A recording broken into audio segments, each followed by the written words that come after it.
आज सिद्धि चक्र की आराधना का 7वां दिन है। 7वें दिन 7वें पद ज्ञान की आराधना करनी है। तो जैसे कि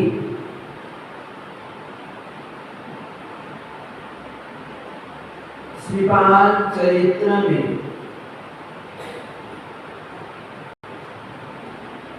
अपना प्रसंग चल रहा है,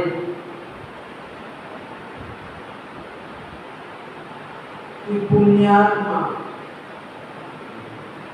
श्रीपाद कोंकण देश के समुद्र तट पर पहुंच गए।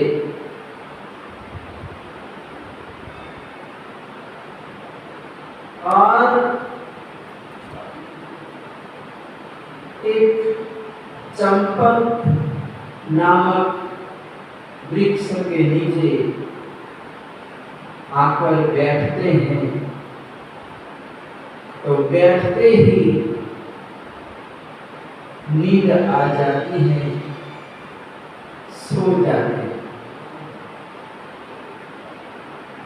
और जैसे ही सोकर उठते हैं, आंखें खोलते हैं, तो सैनिक लोग चारों ओर घेर कर खड़े।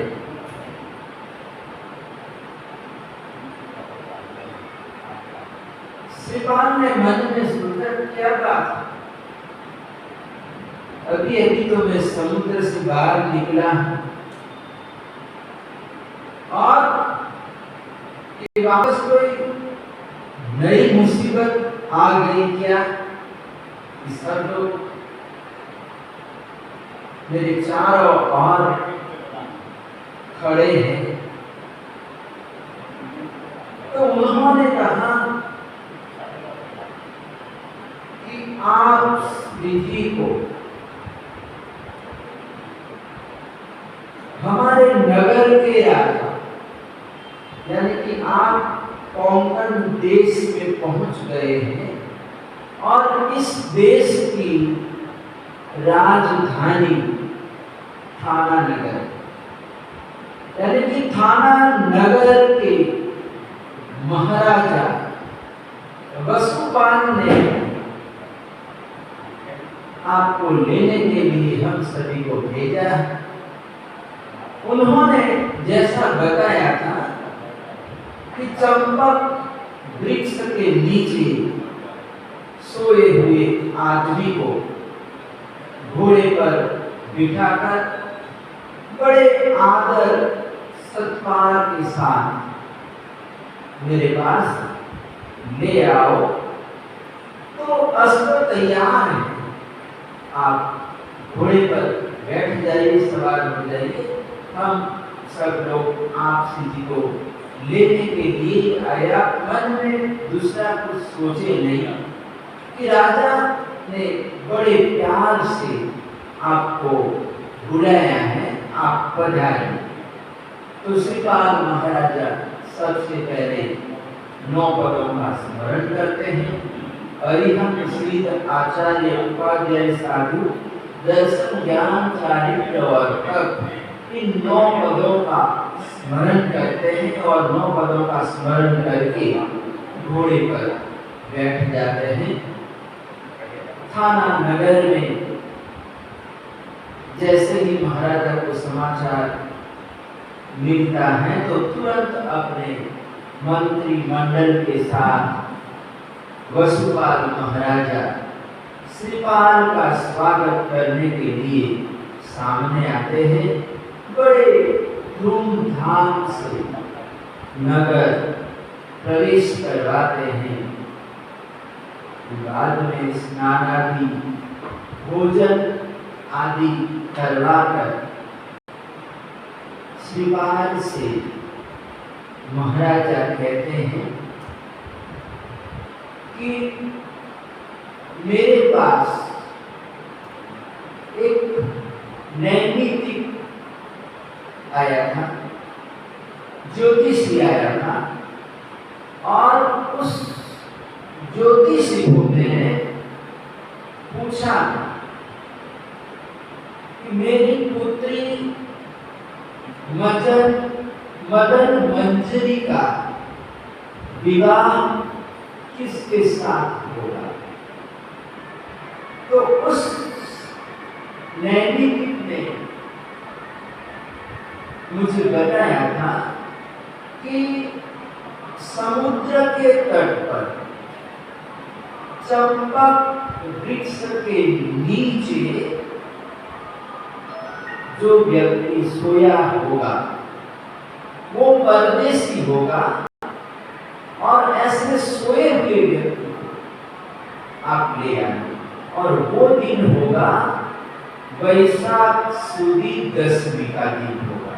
यानी कि आप अपने सैनिकों को वैशाख सुदी 10वीं के दिन समुद्र के तट पर भेजना, और वो महानुभाव वहां पर सोया होगा, उसको ले आना, और वो व्यक्ति भाग्यवान आपकी पुत्री का वर होगा।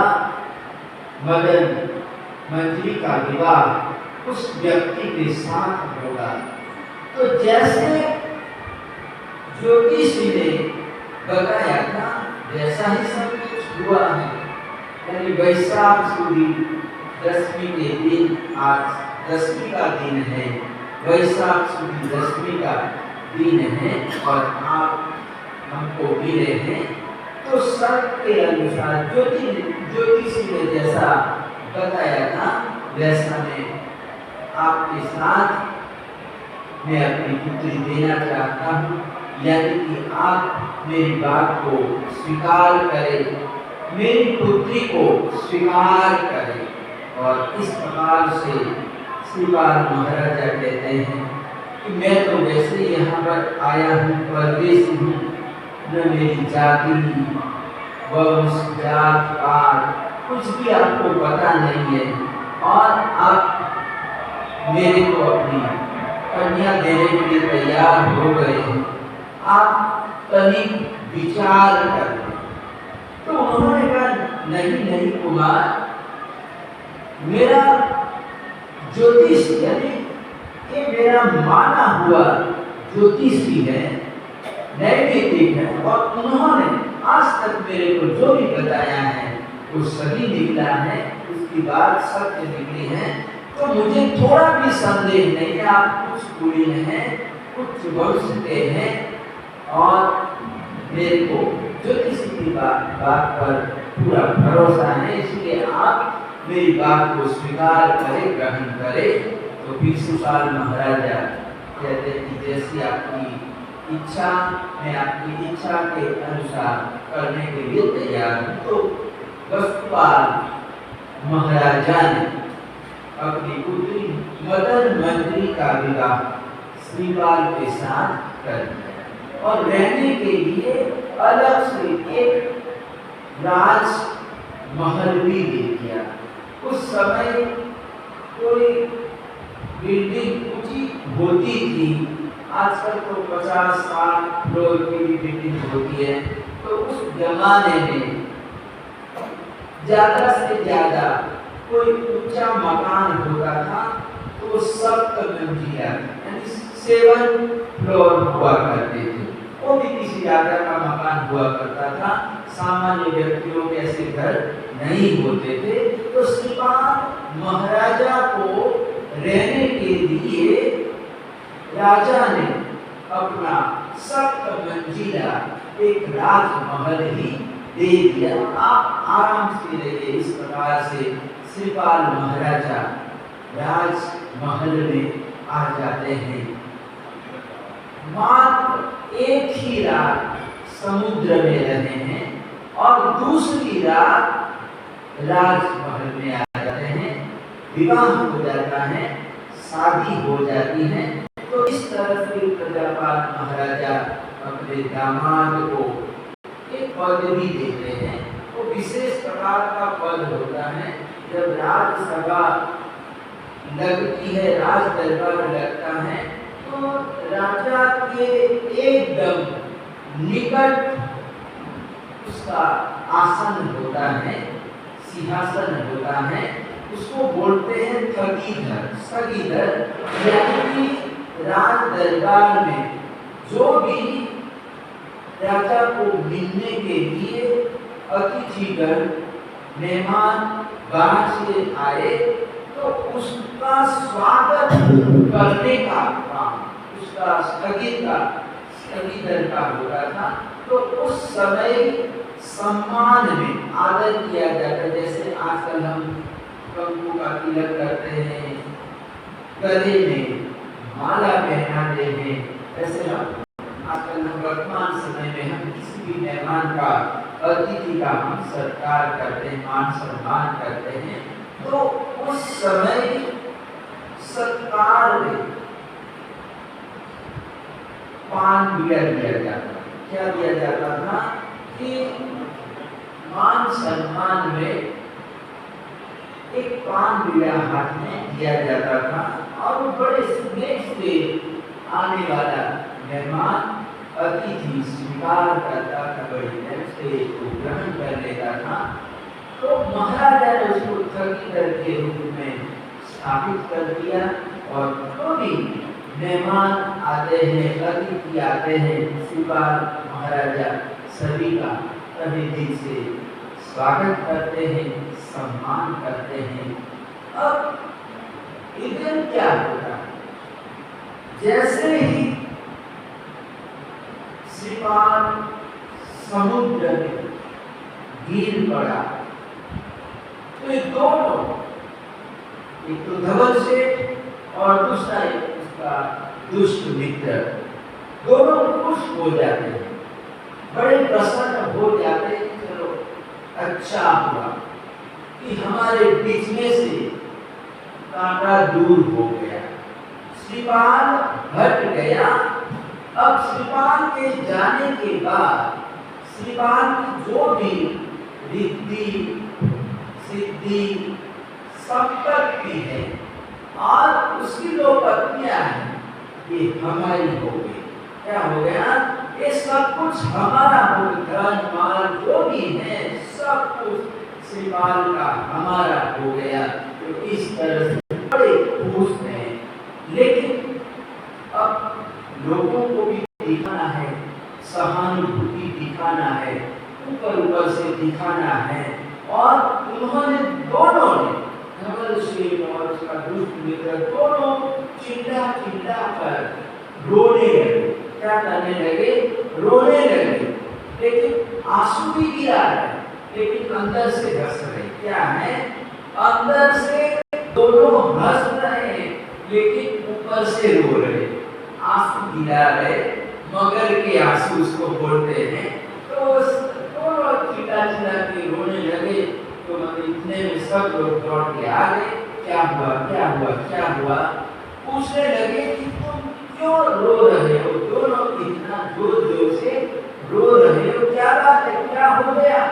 तो उस समय कहते हैं कि हमारा सहारा, जिसके बल यहाँ तक आए हैं, ऐसा हमारा बड़ा सहयोगी नहीं रहा। श्रीपाल समुद्र में गिर पड़ा। क्या हुआ? वो समुद्र में गिर पड़ा। वो देखने के ऊपर चढ़ा था, पंचान पर चढ़ा था, लेकिन रस्सियां उसके वजन सहन नहीं कर पाई और रस्सियां टूट गई और रस्सियों के टूट जाने से श्रीपाल सीधा समुद्र में जा गिरा। बस हमारा दोस्त, हमारा साथी चला गया है और उसका वियोग कैसे सहन कर पाएंगे। और सब लोग, दूसरों ने सुना तो वो भी सब लोग कल्पांत करने लगे, विलाप करने लगे, सब लोग रोने लगे। क्योंकि कितना सज्जन व्यक्ति था, कितना पुण्यशाली था कि उसके पुण्य के बल पर ही तो हम सब जी रहे थे। अब वो पुण्यात्मा ही चला गया तो हमारा क्या होगा? हम सब अनाथ हो गए हैं। तो इस तरह से जैसे दोनों राजकुमारियों को मदन सेना, मदन मंजूषा भी पता चलता है कि हमारे पतिदेव की इस तरह से मौत हो गई है, समुद्र में गिर पड़े हैं, तो वो भी एकदम दुखी हो जाती है, मूर्छित हो जाती हैं। और फिर बाद में तो बहनों ने पानी वानी छिड़का तो भान में आती हैं और वो भी जोर जोर से रोने लगते कि हमारे पिताओं ने तो आपको सौंपा था, लेकिन हमको क्या पता था कि आप इस तरह से हमको छोड़कर चले जाएंगे। अब हम किसके सहारे जीवन बिताएगी? यानी हमारा सब कुछ लूट गया। तो दोनों राजकुमारियां भी फूट फूट कर रो रही थी, उनका दिल फटा जा रहा था। इतनी वेदना, इतनी पीड़ा दोनों को हो रही थी। तो इधर ये जो धवल सेठ हैं वो दोनों राजकुमारियों को सहानुभूति दिखाने के लिए उसके जहाज पे जाता है और कहता है कि जैसा आपका दुख है वैसा मेरा भी दुख है, यानी मेरी पीड़ा को भी जाने। यानी जब अब क्या करें, कितना रोएंगे करेंगे, रोने से तो कोई आने वाला नहीं है। जो मतलब गया सो गया, अब वो वापस आने वाला नहीं है, जाने वाले वापस आते नहीं है। तो इस तरह से अब फिर भी श्रीपाल तो चला गया, लेकिन वो श्रीपाल आपका बड़ा ख्याल रखता था, अच्छी तरह से आपको संभालता था। उसकी कमी तो कोई पूरी नहीं कर सकता, लेकिन मैं यथाशक्ति प्रयास करूंगा कि आपको किसी तरह की कोई तकलीफ न हो, कोई परेशानी न हो, इसलिए आप चिंता मत करो, मैं बैठा हूँ। ऐसा वो धवल से दोनों राजकुमारियों को कहता है कि मेरे होते हुए आपको किसी तरह की कोई परेशानी नहीं होगी, मैं बैठा हूँ आपके लिए। तो दोनों राजकुमारियां समझ जाती है कि ये भले ही रो रहा है, लेकिन ऊपर से रो रहा है और भीतर से खुश हो रहा है। और ये सारा कारस्तान इसी का है, किसका है? इसी ने ये सब किया है। हमारे पतिदेव को इसने पानी में गिरा दिया लगता है और इसने सारा काम किया है। और इसलिए आपको हमारे पास आकर यहाँ पर वो मीठी मीठी बातें कर रहा है। और अब मतलब कहता है कि मैं आपके लिए सब कुछ करूँगा, सुख दुख में आप लोगों का भी ख्याल रखूँगा। इस तरह से प्रभु से एक दिन उनके जहाज में चला जाता है और कहता है कामना की, काम वासना से वशीभूत होकर दोनों को प्रार्थना करता है।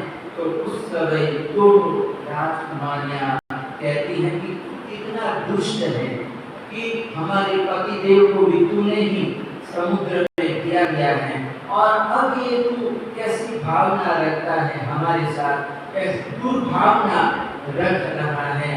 और कहते कि उसी समय ये दोनों सतियों की रक्षा करने के लिए शासन अधिष्ठायिका ऐसी चक्रेश्वरी माता जी वहां पर अपने पूरे दल बल के साथ, अपने परिवार के साथ वहां पर उपस्थित हो जाती है। क्षेत्रपाल, भाववीर वगैरह सारे देवता माता जी के साथ आते हैं और ये दोनों को शिक्षा करते हैं। और उसका जो दुष्ट मित्र था जिसने सलाह दी थी, उसको तो क्षेत्रपाल देवता ने पकड़ लिया और खत्म कर दिया। उसी समय उसको मार दिया और जहाज के उसको जहाज के नीचे उल्टा लटका दिया और धवल सेठ को भी मारने के लिए आ रहे थे, लेकिन उस समय मतलब धवल सेठ दोनों राजकुमारियों के पीछे आके छिप जाता है और माफी मांगता है, मेरी भूल हो गई, मैं कभी अब ऐसा काम नहीं करूंगा। तो उस समय सतीश्वरी माता जी भी बड़े गुस्से में थे, आवेश में थे, तूने जो काम के बहुत ही गलत काम के, तू बड़ा दुष्ट है, भले ही तेरा नाम धवल सेठ है, धवल है, लेकिन तेरा नाम तो काला होना चाहिए। क्या होना चाहिए? तू काले काम करता है, जीवन में काले ही काले तूने काम किए हैं, सफेद काम तो अच्छे काम तो तूने कभी कोई किया ही नहीं। एक सज्जन व्यक्ति था और साधु पुरुष को तूने इस तरह से समुद्र में फेंक दिया, समुद्र में गिरा दिया, तेरे को शर्म नहीं आई क्या? अरे तू एक दोनों राजकुमारियों के पीछे जाके उनका सहारा दिया है, इसलिए मैं आज तुझे छोड़ देती हूँ, दया करके छोड़ रही हूँ। लेकिन दूसरी बार अगर तूने गलत काम किया, कोई गलत कुचेष्टा की, तो दूसरी बार तेरे को मैं छोड़ूंगी नहीं। तो इस प्रकार से सतीश्वरी माता जी ने दोनों राजकुमारियों को आश्वासन दिया और कहा कि अपने पतिदेव की कोई चिंता करने की जरूरत नहीं है, तुम्हारे पतिदेव श्रीपाल महाराजा कोंकण देश पहुंच गए हैं, थाना नगरी में पहुंच गए हैं और थाना नगरी की राजा वसुपाल महाराजा की पुत्री मदन मंजरी के साथ उसका विवाह हो गया है और थोड़े दिनों में तुम्हारे पतिदेव तुमको मिल जाएंगे और सिर रक्षा के लिए तुमको एक माला पहना कर जाती हूँ, यानी तुम्हारे गले में माला रहेगी, तुम्हारा कोई भी बात बाका नहीं होगा और सुरक्षित रूप से तुम थाना नगर अपने पतिदेव के पास पहुंच जाओगी। तो इस प्रकार से माता जी चक्केश्वरी माता जी ने दोनों के गले में अपने हाथ से मालाएं, पुष्प मालाएं पहनाई और बाद में माता जी अंतर्धान अदृश्य हो जाते हैं। और इस तरह से अब धवल सेठ ने सोचा कि मतलब अब ये जो जहाज है इतने दूर ले जाता हूँ ताकि मतलब इसका कोई सगे संबंधी या कोई मिल ही न पाए, यानी ये इधर रत्नसंध्या नगरी की है, ये बबरपुर की है, तो मैं अपने जहाजों को आगे ले जाता हूँ, उससे विपरीत दिशा में ले जाता हूँ ताकि इन दोनों का कोई सगा संबंधी रिश्तेदार ऐसा कुछ भी नहीं मिले और किसी को कान कुछ पता भी नहीं चले। और ऐसी दिशा में, उल्टी दिशा में मैं अपने सारे जहाजों को ले जाता हूँ। और ऐसा करके उन्होंने अपने सारे जहाजों को उत्तर दिशा की ओर ले जाना चाहा। अपने मल्लाहों को बोला कि हमको नॉर्थ की ओर जाना है, उत्तर दिशा की ओर अपने जहाजों को ले चलिए।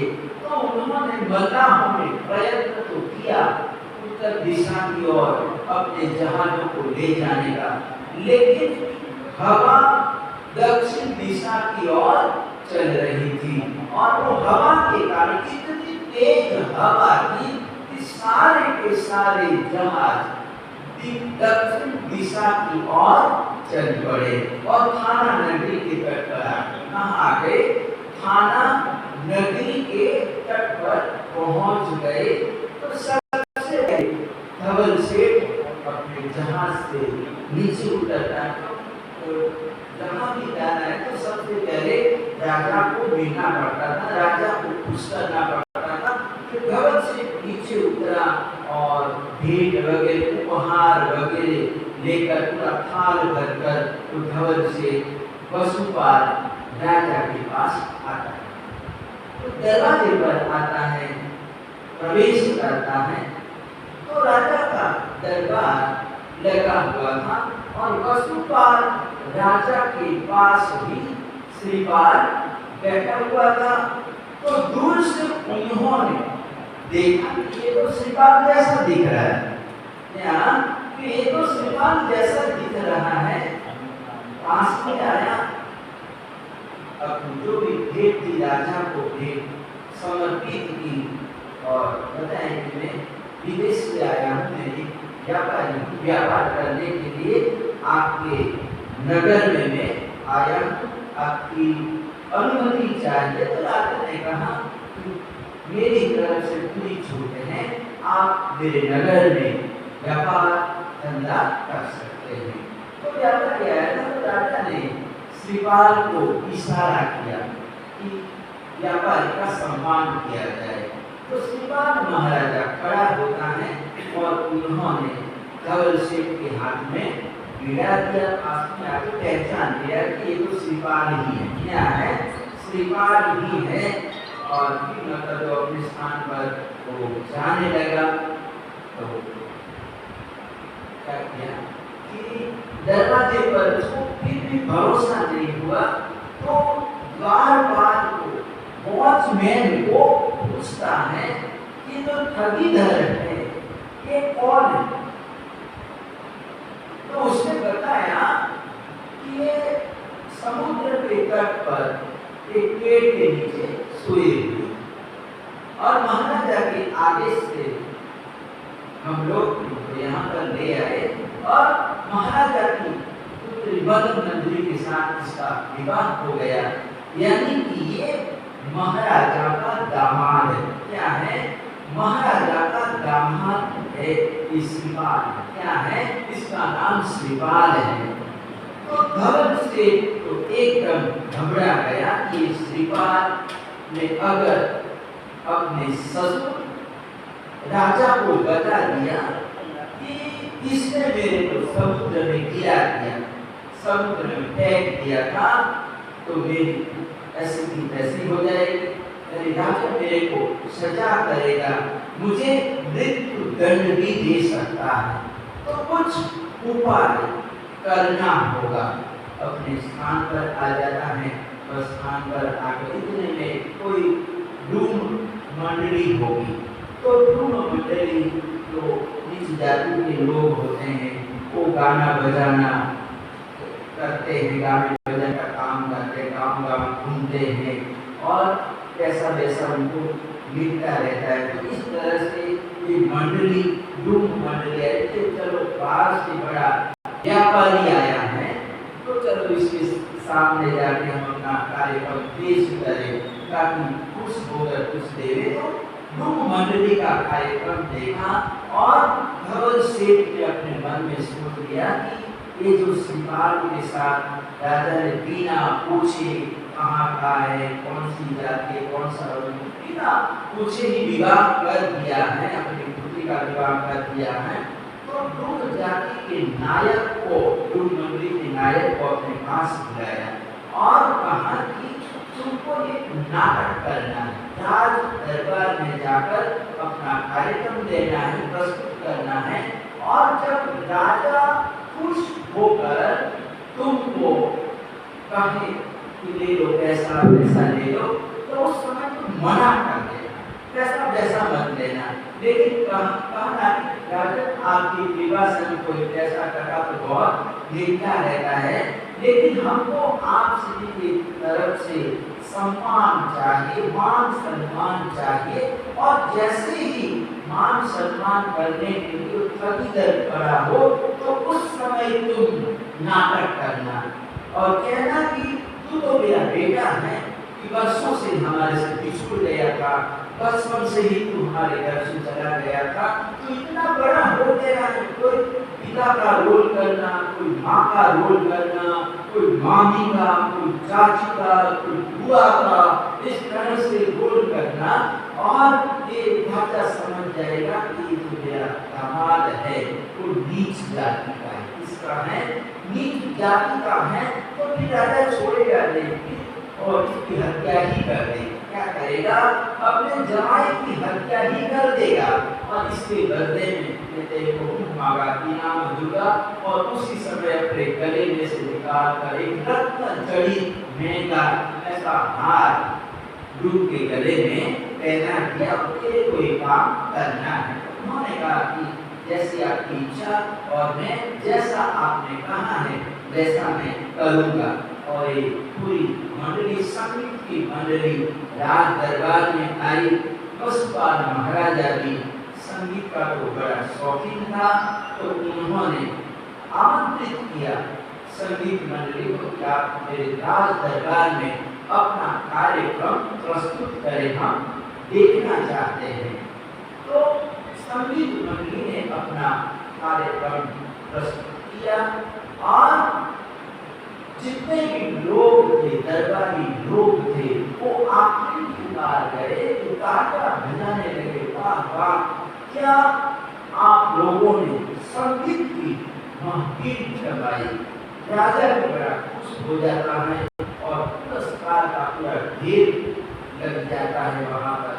तो उस समय वो विनती करता है दूर का नायक, वो कहता है कि राजा आपकी कृपा से, आपकी मेहरबानी से हमको पैसा वैसा तो बहुत मिलता रहता है। गांव जाते, नगर नगर जाते हैं, हमको खाना पीना, वस्त्र, कपड़े सब कुछ मिलता रहता है, लेकिन मान सम्मान कभी भी मिला नहीं। आप एक प्रतापी सम्राट हैं, राजा हैं, तो हम राज सम्मान प्राप्त करना चाहते हैं। आपके द्वारा हम सत्कार प्राप्त करना चाहते हैं। उसी समय कोई बात नहीं, जो भी आपकी इच्छा होगी, आपकी इच्छा पूर्ण की जाएगी, इच्छा पूर्ति की जाएगी। तो राजा ने उसी समय श्रीपाल को इशारा किया इसका सम्मान किया जाए। तो श्रीपाल महाराजा सम्मान करने के लिए जैसे ही खड़े हुए पान पीड़ा देने लगे और उसी समय दूर नायक ने उसका श्रीपाल का हाथ पकड़ लिया और कहने लगा कि अरे बेटा, तू तो मेरा बेटा, तू मेरा पुत्र, बचपन से तू बिछुड़ गया था मेरे से, तू वर्षों के बाद आज तू मेरे को मिला है। मेरे को बड़ी खुशी, मेरे को बड़ी प्रसन्नता हुई है बेटे को पाकर। दूसरी बूढ़ी माता आ गई, वो मेरा बेटा, मेरा बेटा, मेरा बेटा, इतने वर्षों से तेरे वियोग में मैं जी रही थी और मेरा बेटा कब मिलेगा, कब मिलेगा। तो इस तरह से फिर वो भी निपट गई और फिर मामी आ गई, चाची आ गई, ऐसे चाचा आ गया, ऐसे सारे रिश्तेदार बताने लगे। तो राजा देखकर विचार में पड़ गया कि मैंने जल्दबाजी में और ज्योतिष की बात में विश्वास करके मैंने अपनी बेटी के साथ अन्याय किया है। यानी कि एकदम नीच जाति का, मातम जाति, यानी कि चंडाल जाति का है। किसका है? ये राजकुमार नहीं है, ये तो एकदम नीच जाति का है, चंडाल जाति का है। और चंडाल को मैंने अपनी लड़की दे दी और ज्योतिष को बुलाया गया। इसको बुलाया कि ज्योतिष को अभी बुलाओ। तो मैंने इसने जैसा बताया उसके कहने पर तो मैंने काम किया, लेकिन उसकी बात तो सही नहीं, तो झूठ निकली, ये तो नीच जाति का है। तो ज्योतिष को बुलाया और राजा ने पूछा कि तुमने तो कहा था कि राजाओं का राजा होगा, लेकिन ये तो नीच जाति का निकला।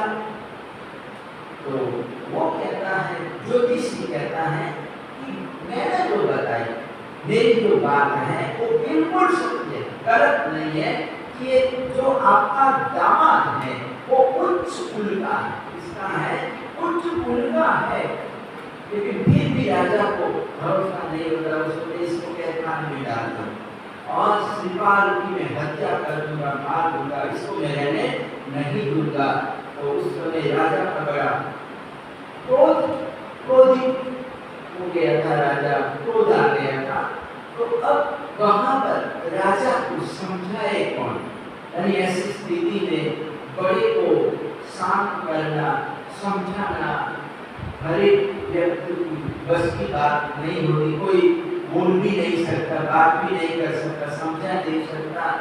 तो वहाँ मदन मंजरी अपने पिताजी के पास आती है और कहते हैं पिताजी बिना विचारे जल्दबाजी में हमको कोई भी निर्णय नहीं लेना चाहिए, डिसीजन नहीं लेना चाहिए। डिसीजन लेने से पहले हमको बहुत सोचना चाहिए, विचार करना चाहिए। मेरे को तो लगता है कि जो मेरे पति देव हैं ये कोई नीच जाति के नहीं है, उनके गुण बता रहे हैं, उनके सद्गुण, उनका पराक्रम बता रहा है।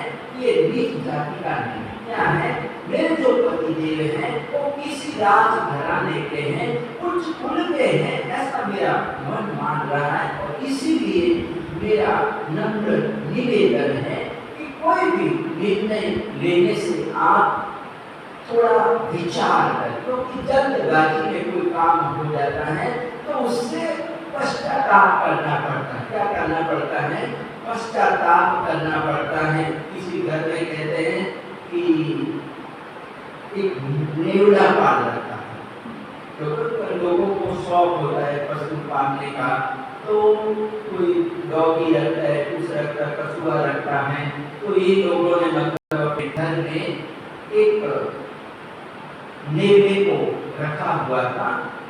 तो नेवला घर में ही रहता था, खाता पीता और बड़ा समर्पित क्या था, अपने परिवार जनों के प्रति वो बड़ा समर्पित था। एक एक व्यक्ति के साथ वो बड़ा स्नेह रखता था। क्या रखता था? बड़ा स्नेह रखता था। जो बड़े लोग होते हैं अपने मतलब चलो घर में कोई नहीं है तो चलो कोई बिल्ली को रख लिया, कुत्ते को रख लिया, इस तरह से भी चलो अकेलापन नहीं लगता है। हमने चौपाटी में चौमासा किया तो एक माता जी थी, घर में दूसरा कोई नहीं था, लेकिन उन्होंने लगभग अलग अलग कलर की 50 जितनी बिल्लियों को पाल रखा।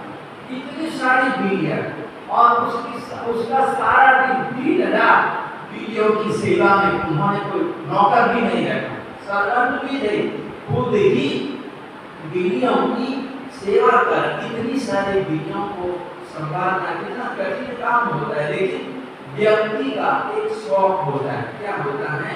शौक होता है। टाइम भी पास हो जाता था, कट जाता था बिल्लियों की सेवा में। जैसे जैसे अभी उद्योगपति हमारे रतन टाटा जी हमारे बीच नहीं रहे, तो उनके पास भी एक डॉग था। क्या था? कुत्ता था। तो वो भी अपना कितना अपने मालिक के प्रति कितना समर्पित होता है, स्नेह दिखाता है। रतन टाटा जी नहीं रहे तो कुत्ते को भी बड़ा दुख हुआ, दर्द हुआ।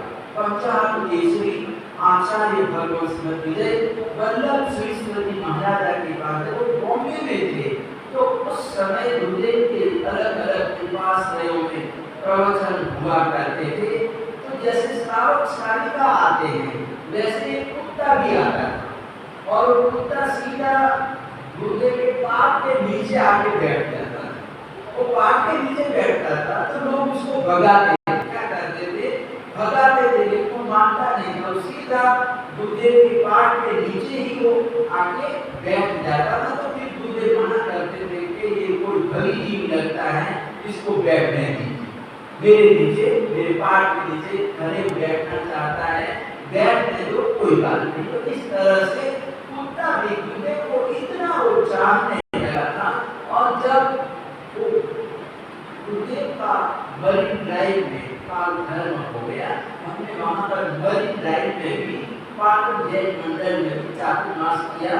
तो वहाँ की माताओं ने हमको ये बताया कि उस समय जब गुरुदेव का काल धर्म हुआ तो उस समय हमारी नई नई शादी हुई थी, हम नए नए यहाँ आए थे और उस समय गुरुदेव के साथ एक कुत्ता रहता था। और जब गुरुदेव नहीं रहे, काल धर्म हो गया, तो 2-3 दिन कुत्ता रहा और उसने कुछ, हमने रोटी भी दिया, पानी भी दिया, खाने के लिए सब कुछ दिया, लेकिन उन्होंने खाना नहीं खाया, जल भी नहीं पिया। और इस तरह से 4 या 5 दिनों के बाद उस कुत्ते ने भी अपने प्राण दिए। गुरुदेव के वियोग में इतना उसको दर्द हुआ कि मतलब वो भी चल बसा। तो पशु भी अपने मालिक को पहचानते हैं। तो नेवला भी अपने परिवार जनों के साथ ऐसा घुल मिल गया था और घर में कोई छोटा बच्चा नहीं था। तो वर्षों के बाद सारिका ने एक बच्चे को जन्म दिया। तो बच्चा 5-6 महीने का होगा। तो कभी काम के लिए बाहर जाना पड़ता है, चावल भी तो धंधे के लिए दुकान पर चले जाते थे और इनको जब बाहर जाना हुआ तो ये तो पालने में छोटा बच्चा था। तो नेवला था। तो नेवला बच्चे की रक्षा के लिए वो पास में बैठा हुआ था कि मैं इसकी रक्षा करूंगा। क्या करूंगा? मैं इसको बचाऊंगा, इसकी मैं रक्षा करूंगा क्योंकि दूसरा कोई नहीं है। तो मेरा कर्तव्य में सेवा कर बचाऊंगा, रक्षा के रूप में वो बैठा हुआ था।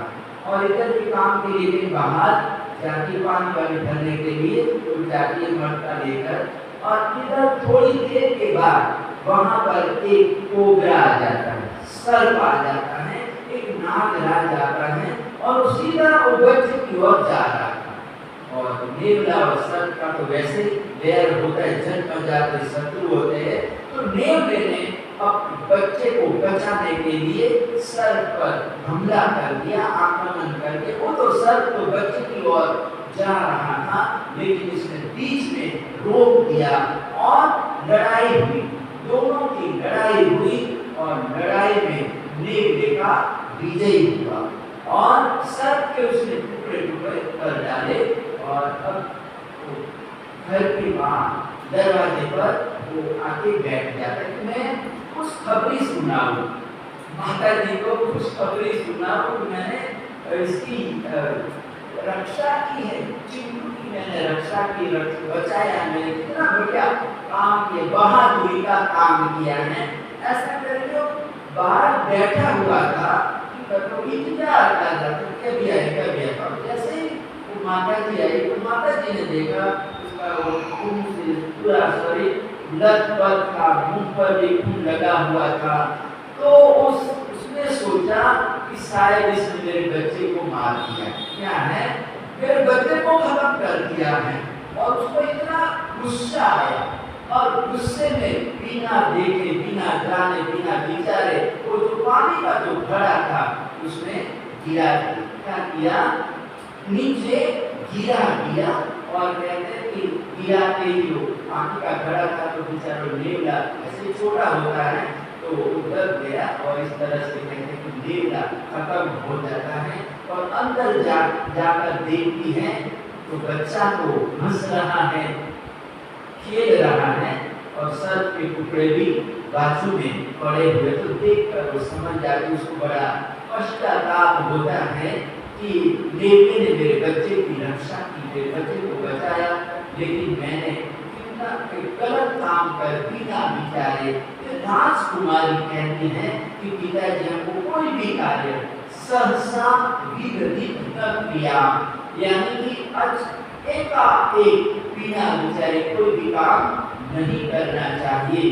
और हम इस बात को ही पूछ लेते हैं कि आपका अंश कौन सा है, क्या है। हम दूसरे लोगों की बात हम क्यों सुने, हम इससे ही हम पूछ लेते हैं। और ऐसा करके राजा ने फिर शिपाल को बुलाया और पूछा कि आपने अभी तक अपना परिचय नहीं दिया, यानी आपकी शादी भी हो गई, विवाह भी हो गया, लेकिन अभी तक आपने अपना परिचय नहीं दिया। परिचय दीजिए, क्या कौन से वंश के हैं, क्या कौन सी जाति है।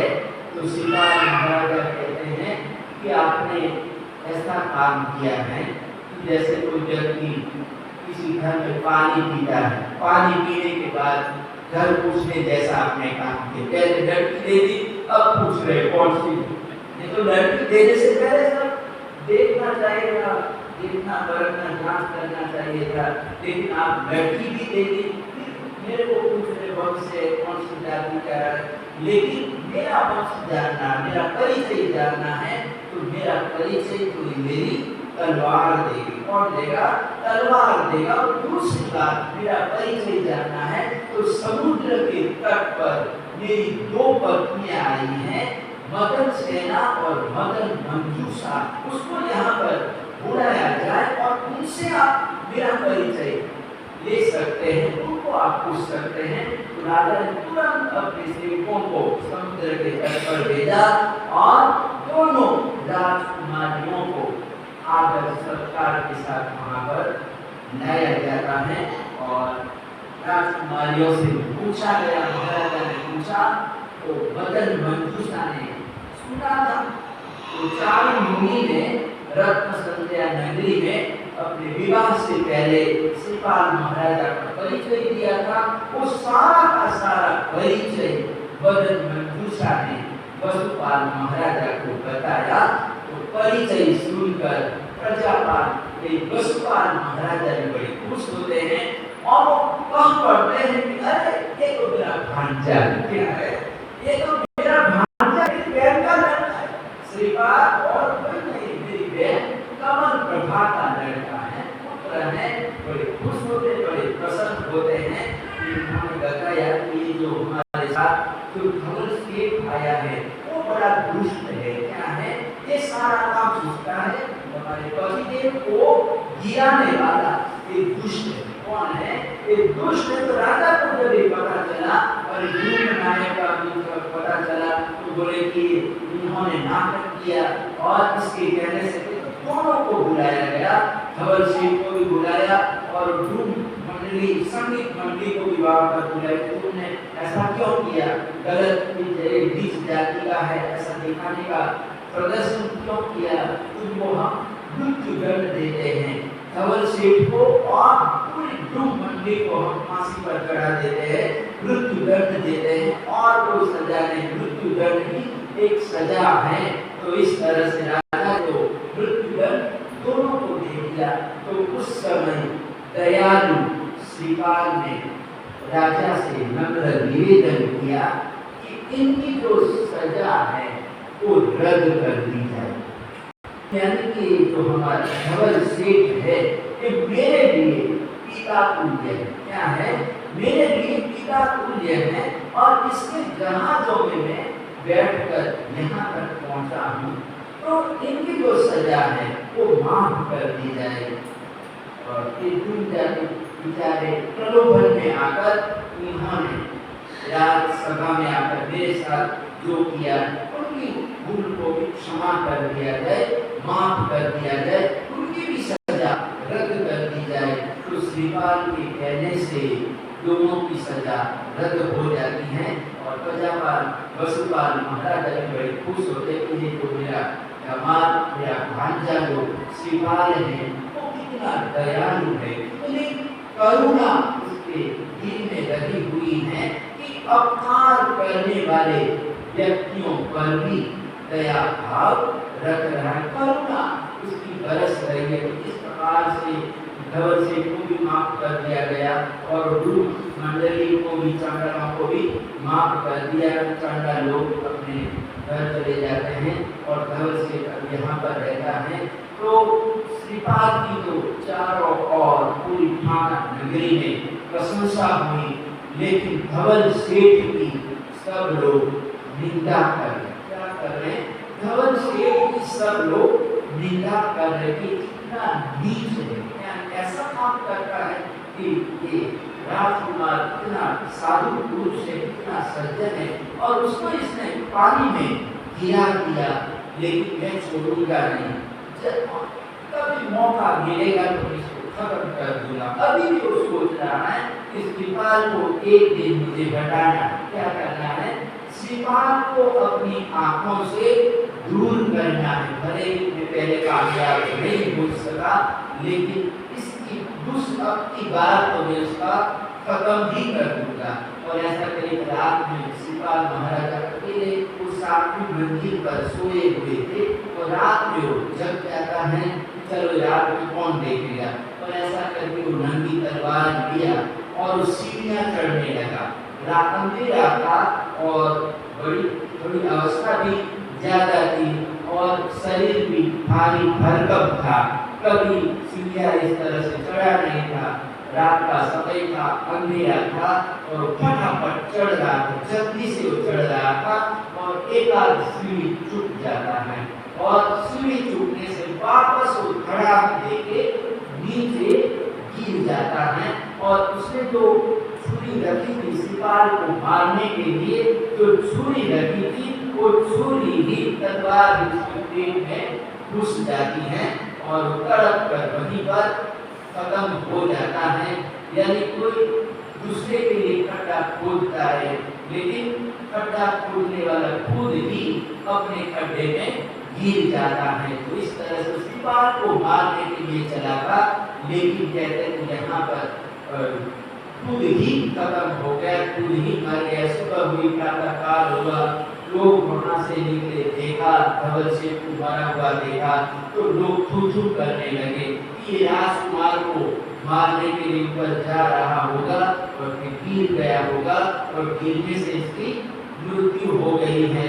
तो इस तरह से सिपाल को पता चला, तो सिपाल भी नीचे आता है तो सब लोग हंस रहे थे, लेकिन रोने वाला सिर्फ धवल सेठ के वहाँ कोई मरने पर कोई रोने वाला कोई भी नहीं था।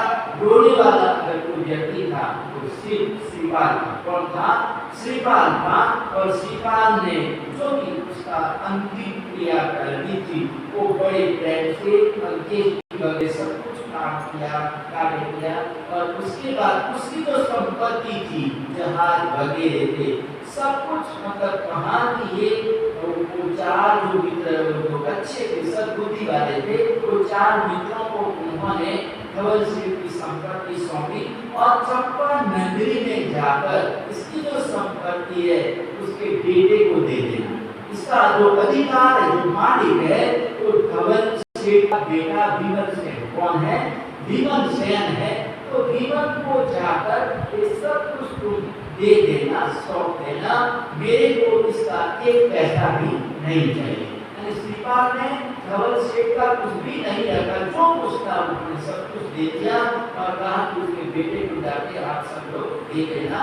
तो इस तरह से श्रीपाल महाराजा अब यहाँ पर खानानंदी में रहते कुछ दिन चिंता करते हैं। अब आगे क्या होता है? आगे भी श्रीपाल महाराजा अब अकेले आगे जहाँ जहाँ आमंत्रण मिलेगा, समाचार मिलेगा, वहाँ पर जाएंगे और आगे क्या होता है और राजकुमारियों से कैसे और भी राजकुमारियों से श्रीपाल महाराजा का विवाह होता है, कैसे विवाह होता है, उसके बारे में हम आगे देखेंगे।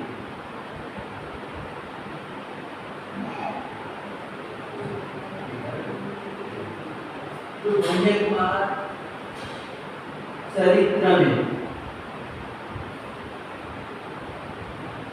हम प्रसंग देख रहे हैं। राजगृह नगरी में धन्य कुमार पहुंचा हुआ है। तो यहाँ पर कुछ घटनाएं घट रही हैं। जैसा कि हमने देखा, चंद्रप्रद्योत राजगृह नगरी पर हमला आक्रमण करने के लिए आया, आक्रमण नहीं कर सका। आया तो था सेना के साथ, अपने दल के साथ अपनी शक्ति जुटा के आया था कि मैं अपने सालू भाई का राज्य, मगध देश का राज्य में हड़प लूंगा, छीन लूंगा, जीत लूंगा, इस भावना से आया था। लेकिन निकला डरपोक। अभय कुमार मंत्री की चाल को समझ नहीं सका और लेटर पर भरोसा कर लिया और सीधा वहां से वो चौपट हो गया। अपनी नगरी में भागकर अकेला किसी को बताए बिना चुपचाप वहां से निकल आया, भाग आया। तो जब राजा ही चला जाता है, भाग जाता है, तो सेना तो वैसे ही बिना राजा की अनाथ हो जाती है। सेना का भी बल रहता नहीं है, तो फिर सेना भी उसके पीछे वापस चली गई। उज्जैन नगरी चली गई और मंत्रियों ने जाकर अपने राजा को पूछा कि क्या बात हो गई राजन, कि आप हम लोगों को बताए बिना ही वैसे आप भाग आए। कम से कम हमको बताना तो था कि ऐसे हम इतनी तैयारी करके वहां पर पहुंचे थे, शक्ति जुटा के हम पहुंचे थे और आपका इस तरह से अचानक वहां से भाग आना हमारे लिए कितनी शर्म की बात है। राज की नगरी में अब आपकी हंसी हो रही होगी कि आया तो था बड़े डर के साथ, लेकिन निकला गिदड़। क्या है? निकला गिदड़, कायर निकला कि वहां से भाग आया। तो ऐसा क्या हुआ कि आपको आ जाना पड़ा, भाग आए? तो महाराजा कहते हैं कि जब आप लोग ही नमक हराम निकलो तो फिर मैं वहां पर कैसे रह सकता? तुम्हारा भरोसा ही नहीं रहा, तुम शत्रु राजा के बन गए, यानी उसके पड़ों घर में तुम लोग सब लोग आ गए।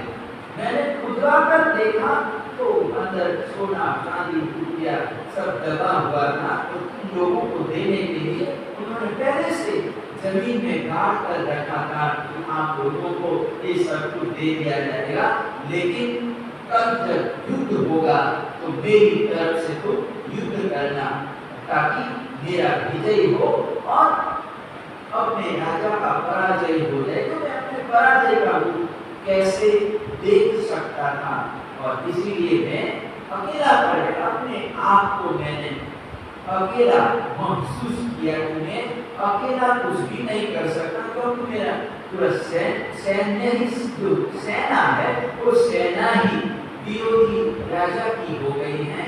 तो फिर मैं अकेला अपनी जान बचाने के लिए मैं भाग आया। मैं वहां कैसे रह सकता था? अगर मैं रुकता तो मैं खत्म हो जाता। तो मंत्री लोग सुनकर हंसने लगे और कहने लगे कि आपको हमसे भी ज्यादा भरोसा अभय कुमार के ऊपर क्या है? अभय कुमार ने चिट्ठी लिखी और चिट्ठी के ऊपर तुमने भरोसा कर लिया और भाग आए। अरे हमको पूछना तो था, बात बतानी थी, हम आपस में विचार विमर्श करते, लेकिन आप बिना बताए अभय कुमार आपको विदेशी लगा, मेरा भांजा है और भांजे की बातों में तुम आ गए। लेकिन अभय कुमार की चाल क्या थी? अभय कुमार की चाल थी बिना युद्ध किए खून बहाए उसको वापस भेज देंगे, भगा देंगे, और उन्होंने करके दिखाया। क्या है? उसकी जो बुद्धि है, क्या है? होशियारी है, और होशियारी से उन्होंने हम लोगों को भगा दिया है। तो जब चंद्रप्रद्युम्न ने सुना, अपने मंत्रिमंडल की बातें सुनी, तो चंद्रप्रद्युम्न को अभय कुमार के प्रति बड़ा गुस्सा क्रोधित हो जाता है और अपनी सभा को संबोधित करते हुए कहता है कि मेरी सभा में कोई ऐसा माई का लाल है जो अभय कुमार को बांधकर यहाँ पर ले आए, मेरे पास ले आए। मैं अभय कुमार को राजगीर नगरी से उठाकर यहाँ पर लाना चाहता हूँ, बांधकर मैं उसको यहाँ पर ले आना चाहता हूँ। लेकिन मेरी सभा में ऐसा कोई वीर पुरुष है जो अभय कुमार को बांधकर यहाँ पर ले आए। तो पूरी सभा वहां पर बैठी हुई थी, बड़े बड़े सूरवीर लोग बैठे हुए थे, लेकिन कोई भी आगे नहीं आया। अभय कुमार को यहाँ पर लाना, बांध कर लाना कोई आसान काम नहीं है।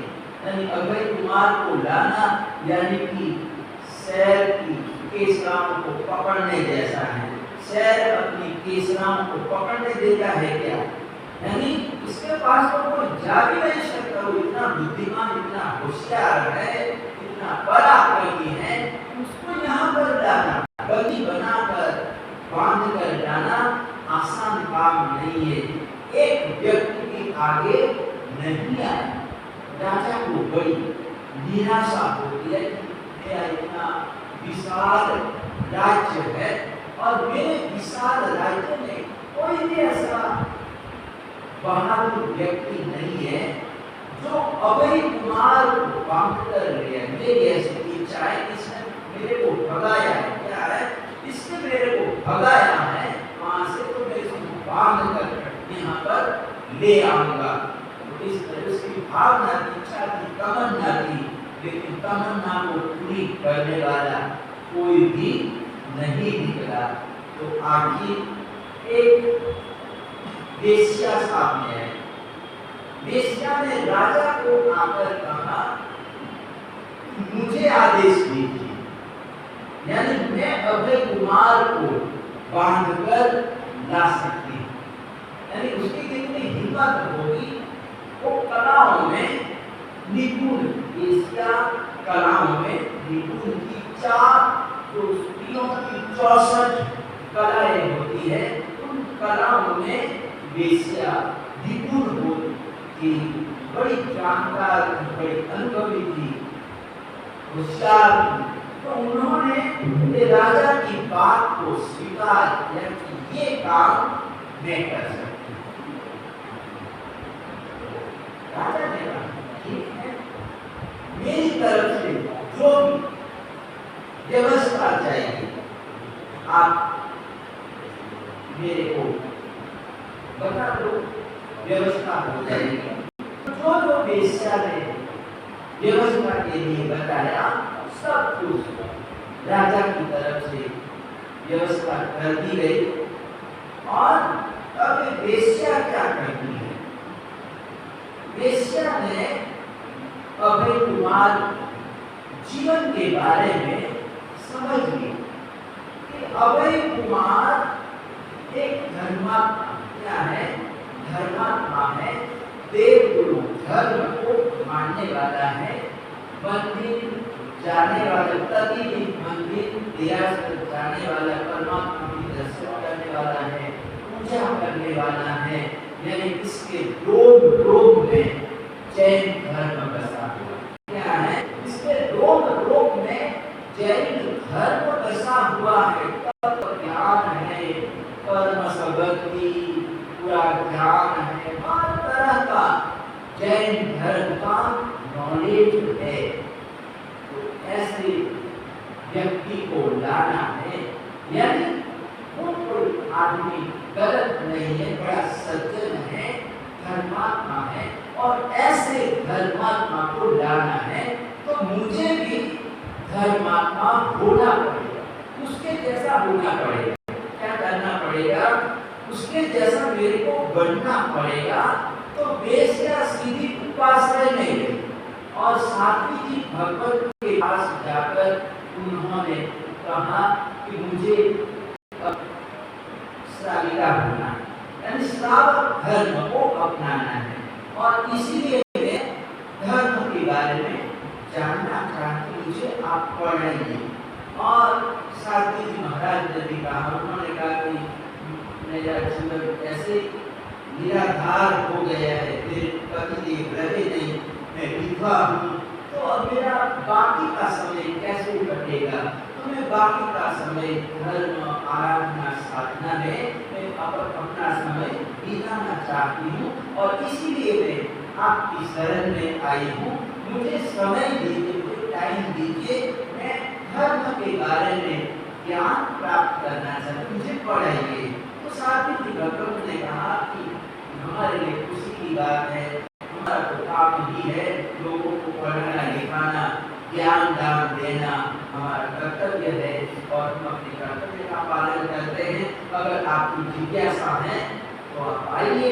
साध्वी जी महाराज ने उसको टाइम भी दे दिया कि इतने बजे आना है, मैं 2 घंटे आपको समय दूंगी। और इस तरह से प्रतिदिन ये वेश्या उपासना में जाती है और जैन धर्म का पूरा नॉलेज प्राप्त करती है। यानी श्रावक धर्म की जो पूरी दिनचर्या है, सुबह से लेकर शाम तक जो हम क्रिया करते, धर्म आराधना साधना करते हैं, सब कुछ उसने सीख लिया। क्या किया? अच्छी तरह से थोड़े समय में उन्होंने सीख लिया, एकदम सारिका जैसी हो गई। जैसे कोई अभिनेता होता है, राम का अभिनय करता है, तो हम देखने वाले को ऐसा लगता है कि वास्तव में राम क्या है, वास्तव में श्री कृष्ण है। इस प्रकार से इतनी मेहनत करके कलाकार अपनी जान डाल देते, इतनी मेहनत, इतना परिश्रम करते हैं कि जैसा सीन है वैसा का वैसा सीन दिखाते हैं, प्रस्तुत करते हैं। तो जो श्राविका गई, तो एकदम श्राविका ऐसी कर गई कि उसको उसके पर कोई शंका ही नहीं कर सके कि कपट श्राविका है। कैसी है? कपट श्राविका है, ऐसा कोई कह नहीं सकता था। और जाती है, राज की ही नगरी जाती है, और वहां पर जाकर उन्होंने मंदिर के पास, यानी कि भगवान का मंदिर था, और भगवान के मंदिर के पास ही उन्होंने एक बड़ा सा बांध रहने के लिए दिया। उस समय के लिए उन्होंने ले लिया और घर में रहती है, और दूसरे दिन से उन्होंने मंदिर में आना चालू कर दिया।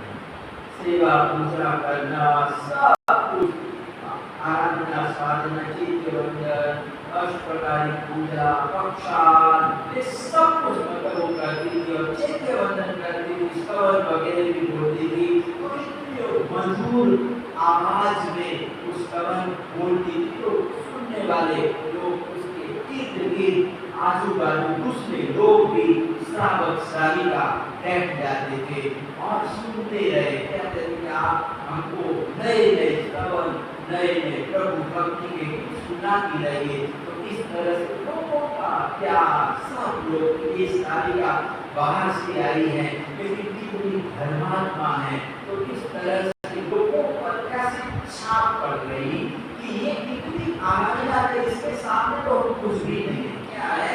दूसरे लोग इसकी प्रशंसा, तारीफ के पुल बांध रहे थे कि जितना ये करती है उतना हम तो कुछ भी नहीं कर पाते हैं, लेकिन धन्य है, जितनी अनुमोदना की जाए उतना कम है। तो इधर अभय कुमार भी हर रोज मंदिर आता है, इस श्राविका को देखता है, उसकी आराधना साधना, परमात्मा की पूजा एकदम विधि से कर रहे थे। 10 प्रकार की क्रिया, 5 प्रकार के अभिगम, 7 प्रकार की शुद्धि, हर तरह से मतलब विधि में भी कोई अशुद्धि नहीं, यानी विधि पूर्वक वो सब कोई परमात्मा की आराधना साधना कर रहे थे, केवल करती है, स्तवन वगैरह सुनता है। तो अभय कुमार को उसके प्रति मतलब स्नेह भाव जागा। एक हमारी साधनिक देन क्या है? हमारी साधनिक देन है कि ये कितनी धर्मात्मा है, आराधना साधना कर रही है। तो ऐसी देन की तो एक आदमी भक्ति करनी चाहिए, यानी कि सेवा करनी चाहिए। और ऐसा करके जब पूजा करके अब मंदिर से बाहर आई, तो अभय कुमार ने दोनों हाथ जोड़कर विनती की कि आप कितनी परमात्मा की भक्ति आराधना साधना करती हो, कर रही हो, जितनी भी अनुमोदना की जाए, सराहना की जाए उतनी कम है। तो मैं आपकी कुछ सेवा करना चाहता हूँ, मुझे एक दिन के लिए आप हमारे घर पर पधारिए, हमको भोजन का लाभ दीजिए। मैं आपकी भक्ति करना चाहता हूँ, सेवा करना चाहता हूँ। तो उन्होंने स्वीकार कर लिया, हाँ ठीक है, मैं कल आऊंगी। और अभय कुमार ने सारी व्यवस्था कर दी, लेने के रथ की व्यवस्था कर दी, और रथ में बिठा कर उसको बड़े आदर सत्कार के साथ राज दरबार में ले जाया जाता है। बड़े प्रेम से उसका स्वागत किया जाता है, क्योंकि हमारी श्राविका है, एक साधनिक भक्ति है। क्या है ये साधनिक भक्ति? तो बड़े आदर सत्कार के साथ भोजन कराया जाता है। भोजन कराने के बाद भी जो भी भेंट देना था, वस्त्र आदि, अलंकार, आभूषण वगैरह सब कुछ मतलब दिया गया। तो उस राधिका कहती हैं कि भैया ये तो आपने मेरे को अन्न खिलाया, भोजन खिलाया, तो इसका जो ऋण है ये ऋण में कब उतार पाऊंगी? यानी मैं तो आपके कहने पर आगे अपने घर पर आ गई, लेकिन अब मैं भी तो लाभ लेना चाहती हूँ। तुम इतने बड़े भक्त हो, मंत्री होते हुए, एक राज्य के मंत्री होते हुए भी तुम्हारे रोम रोम में देव धर्म के प्रति अटूट आस्था रही हुई है। तो ऐसे महान भाव की सेवा का लाभ कहाँ मिलता है? तो मैं भी आपकी सेवा करना चाहती। एक दिन आप भी मेरे घर पर पधारिए, मुझे कुछ दिन यहाँ पर रुकना है।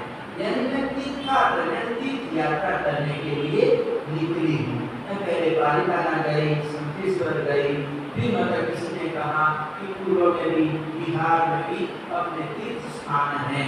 तो मैं राजगीर का नाम सुनकर मैं यहाँ पर आई हूँ और यहाँ पर आकर मुझे बड़ी खुशी हुई कि यहाँ पर शिव मंदिर है और आप लोग बड़े धर्मात्मा हैं, सैनिक महाराजा है। तो सैनिक महाराजा की परमात्मा के प्रति कितनी भक्ति भावना है, कितनी धर्म भावना, कितनी श्रद्धा है। वो प्रतिदिन परमात्मा के लिए 108 को सोने के स्वस्ति करते हैं, रत्नों की स्वस्ति करते हैं। धन्य है, मैं यहाँ पर आकर धन्य धन्य हो गई हूँ। तो इस तरह से आप भी जैसे मैं आई हूँ, जैसे आपको भी एक दिन मेरे घर पर आना होगा, मैं भी आपकी सेवा करना चाहती हूँ। तो अभय कुमार श्राविका की बातों में आ गए और कहा कि ठीक है, कोई बात नहीं है, मैं भी आ जाऊंगा। एक दिन आऊंगा। उन्होंने दिन भी बता दिया और अभय कुमार किसी को साथ अकेले ही जाते हैं। यानी किसी को उन्होंने पुलिस वाले या सेवक वगैरह को किसी को उन्होंने अपने साथ रखा नहीं और वो अकेले ही श्राविका के घर गए, भोजन करने के लिए गए। और श्राविका ने पहले से ही पूरी व्यवस्था बंदोबस्त करके रखा हुआ था और जैसे ही अभय कुमार आया, भोजन करवाया और भोजन में कुछ नशीली चीजें उन्होंने मिला दी। क्या किया? नशीली चीजें भोजन में खिला दी और भोजन करने के बाद अभय कुमार बेहोश हो गया। एकदम अभय कुमार बेहोश हो गया।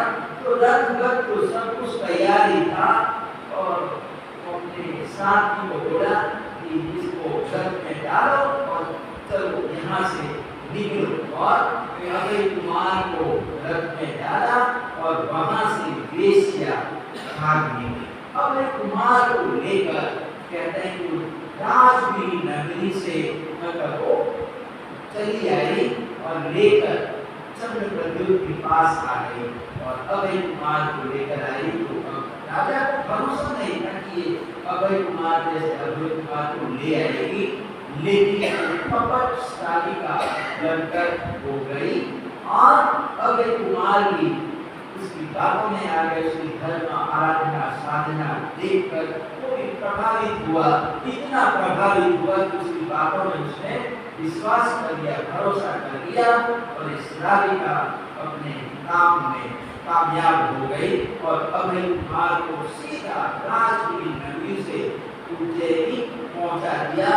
और अभय को चंद्रप्रद्युम्न ने कहा, देखा ना मेरा प्रताप, तूने मेरे को भगा दिया था, लेकिन तेरे को आज मैं बांध कर यहाँ पर मंगवा दिया है। और ऐसा मेरे दोस्तों कोई बात नहीं है, तो आया है, तू मेरा भांजा ये क्या है? ये भी तेरा ही घर। क्या है? तेरी मौसी का ही घर है, कोई दूसरा घर थोड़ी है। यानी यहाँ पर तू प्रेम से क्या कर, ये तो तूने मेरे को भगा दिया था, इसलिए मेरे को लाना पड़ा। तो दुखी होने की कोई जरूरत नहीं है। जैसे राजगीर नगरी में अपने पिताजी के साथ रहता था, वैसा यहाँ पर भी रहना ही है।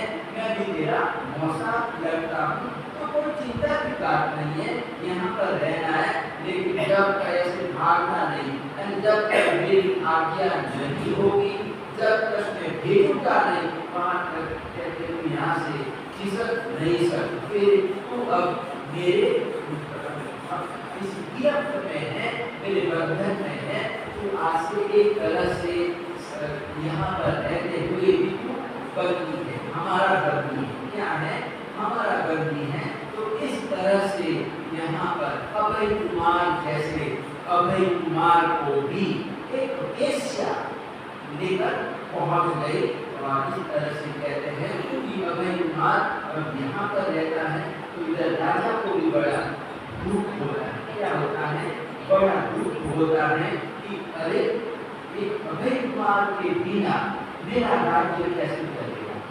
अभय कुमार ही सारा काम करता था, मेरा सारा काम तो अभय कुमार करता था, लेकिन अभय कुमार के बिना ये मेरा काम कैसे होगा। तो इस तरह से सैनिक महाराजा चिंता में पड़ जाते हैं, चिंता दूर हो जाते हैं। अब हमारे नगर में धन्य कुमार भी आया हुआ है, तो अब आगे क्या होता है? इस नगर में, राजगीर नगर में कैसी चहल पहल कर रही है, कैसी कैसी घटनाएं घटती है, इसके बारे में हम आगे